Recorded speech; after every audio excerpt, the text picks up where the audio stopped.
wabarakatuh. Alhamdulillah ada yang jawab ya dari Pak Adit. Di sini saya akan membahas tentang bagaimana cara penulisan lamaran pekerjaan. Kita kupas tuntas di sini semuanya. Kalau lamaran pekerjaan, kalian misalkan melamar pekerjaan, kalau dari penulisan bisa saja menurut HRD itu benar, tapi tidak untuk bahasa Indonesia. Nah itu ini untuk penulisannya dari titik koma harus diperhatikan. Dan bagaimana cara menulis surat lamaran pekerjaan yang baik, tapi belum yang baik saja ya. Kalau yang benar itu dari segi penulisan ya, dari segi penulisan. Jadi kalau ada segi penulisan dan baik, yang baik dan benar, nah itu kalau penulisannya baik, nah itu lamaran pekerjaan yang baik dan benar. Nah sekarang bagaimana cara penulisan pekerjaan lamaran yang baik? Kalau cara penulisan yang baik dan benar, sebaiknya harus ada pertemuannya, bagaimana caranya. Tapi untuk sekarang tidak bisa. Semoga tatap muka segera secepatnya bisa terlaksanakan. Jadi cara menulis surat lamaran pekerjaan yang baik itu, yang pertama ini ada 10 ya, kita kupas tuntas semuanya di sini. Ada 10. Yang pertama, yang pertama tempat dan tanggal penulisan surat itu harus tercantum biasanya sebelah kanan atas ya, sebelah kanan atas. Tempat dan tanggal penulisan itu biasanya di sebelah kanan atas, bisa di sebelah kanan atas, di kiri juga ada, di tengah juga ada. Terus tempat dan tanggal penulisan surat itu di tanda tangannya di akhir itu juga selalu ada. Terus ada selanjutnya yang kedua, itu yang pertama ya, tempat dan tanggal penulisan. Yang kedua, kepada yang terhormat. Nah ini ya, TH ini yang terhormat ini singkatan yang dipersingkat, yaitu harus besar, terhormat itu kecil, jadi harus YTH, Y nya besar. Nama orang beserta gelar dan jabatannya atau perusahaan yang dituju, misalkan HRD nya Bambang Supriyatna SH Shum. Nah itu harus jelas. Kalau salah, kayaknya misalkan HRD nya muka salah, horea mah iya mah, soalnya penulisan gelar HRD urang nage salah, dek maca teh hoream. Jadi kudu bener-benernya. Misalkan kalian tahu nama HRD-nya, boleh ditulis. Kalau misalkan tidak tahu, cukup aja kepada yang terhormat HRD perusahaan, udah segitu aja juga cukup. Yang ketiga, alamat lengkap perusahaan juga tidak boleh terlewatkan. Kalian membuat surat lamaran pekerjaan tapi alamatnya tidak tercantum, edek dikamanakeun eta alamat lamarana, boleh dikamanakeun.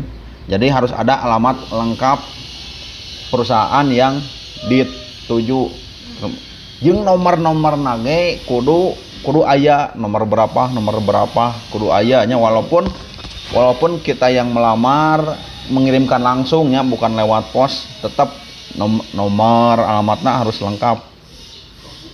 Yang keempat, salam pembuka biasanya sehubungan dengan informasi yang saya baca di internet, biasanya seperti itu. Kalau itu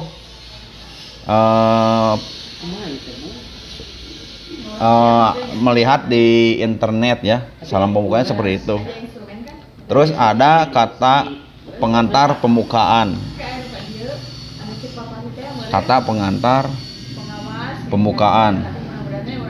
terkait dengan adanya, nah biasanya seperti itu, terkait dengan adanya lowongan pekerjaan di perusahaan Bapak yang pimpin, saya mengajukan. Nah biasanya seperti itu ya.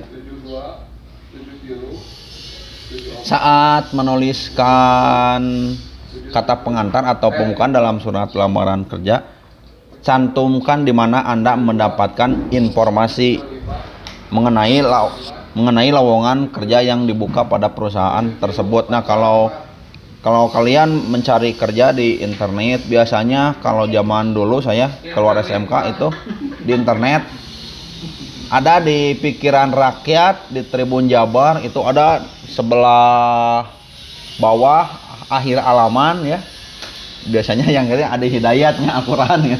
Sebelah atas pojok kanan. Nah, kalau saya biasanya lowongan pekerjaan itu di koran itu di akhir bawah sebelah kiri.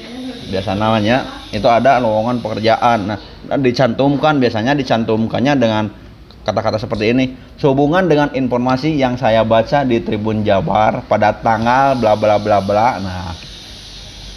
Nah itu dituliskan kalau informasinya dari internet dan di koran ya, dan di media-media lainnya. Kalau informasi lowongan pekerjaan dari teman, kalian jangan dicantumkan. Misalkan sehubungan dengan teman saya berbicara kemarin kepada saya karena ada lowongan pekerjaan di pabrik ini, nggak usah ya.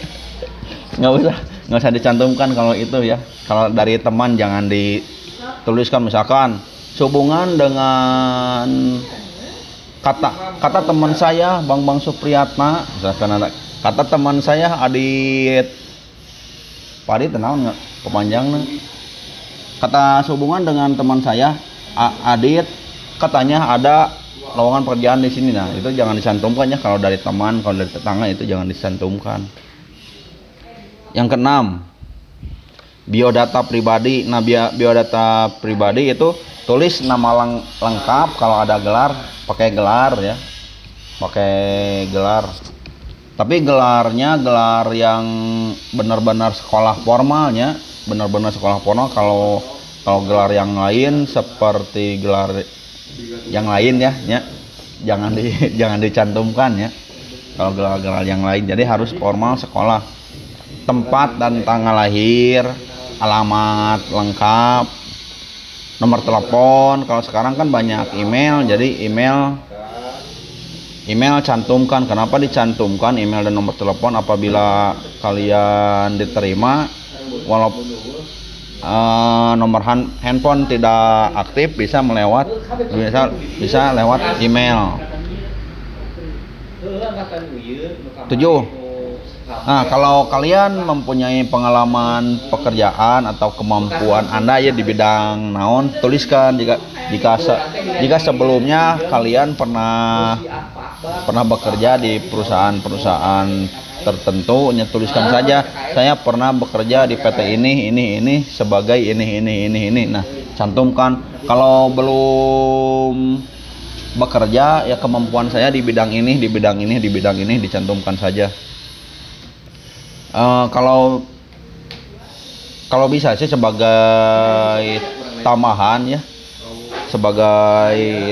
misalkan dari HRD. Nah itu biasanya kalau punya sertifikat itu lampirkan ya. Misalkan sertifikat nyetir, sertifikat uji kom, diklat. Nah itu cantumkan. Kalau sertifikat tanah, rumah jangan dicantumkan ya. Terus ada penutup.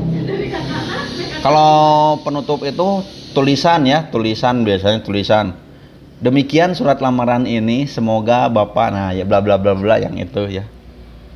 Semoga Bapak bisa menerima, bisa bergabung dengan, nah biasanya seperti itu ya. Terus ada lampiran seperti tadi. Kalau lampiran pas foto, biasanya pas foto 4x6. Fotokopi KTP, daftar riwayat hidup. Kalau daftar riwayat hidup bisa beli di toko buku. Di toko buku bisa buat juga lah, bisa di searching kalau daftar riwayat hidup. Fotokopi ijazah terakhirnya kalau untuk ke PT-PT itu ijazah terakhir. Kalau untuk daftar polisi, Polri, TNI, Angkatan Udara, Angkatan Laut itu dari SD sampai terakhir. Dan jangan lupa disertakan rapot ya kalau mau daftar ke Polri dan TNI. Kalau untuk ke PT, rapot tidak perlu. Fotokopi ijazah terakhir. Tuh yang terakhir ada fotokopi sertifikat kompetensi itu untuk kursus untuk diklat-diklatnya. Biasanya gini nih, laporan di lampiran di belakang, sertifikat di belakang, terus ijazah, daftar riwayat hidup, fotokopi KTP, terus pas foto. Jadi pas foto itu ada di awal, ya. Ada di awal yang pertama itu pas foto 4x6, biasanya latarnya bisa biru, bisa merah, bisa kuning. Kalau ke Polri dan TNI itu biasanya warna kuning ya. Jadi yang pertama itu foto, pas foto, yang kedua KTP, yang ketiga ijazah, yang keempat riwayat hidup, dan yang terakhir lampiran-lampiran. Yang terakhir kupas tuntas cara membuat lamaran pekerjaan.